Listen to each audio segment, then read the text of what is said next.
ఏంటండి?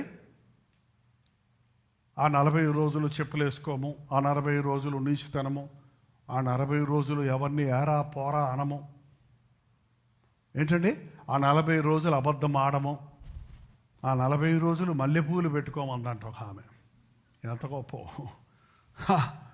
ఆ 40 రోజులు మేము సిల్క్ బట్టలు వేసుకోము, ఆ 40 రోజులు బిర్యానీ చేసుకోము అని కొన్ని నిష్టలు పాటించి కొద్ది రోజులు దాన్ని అట్లా పెట్టుకొని ఆ 40వ రోజు అయిపోయిన తర్వాత అమ్మయ్యా బతికాన్రా బాబని మళ్ళీ ఇష్టం వచ్చినట్టుగా అన్నీ చేస్తాం వలన ప్రయోజనం ఏమైనా ఉందా?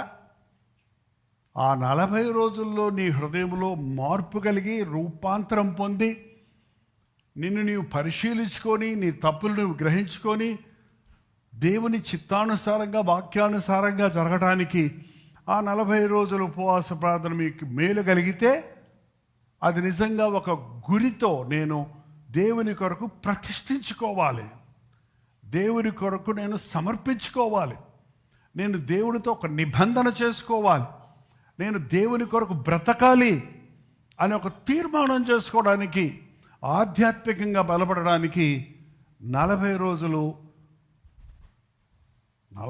ఎవ్వరూ ఉపవాసం ఏమీ తినకుండా ఉండలేరు.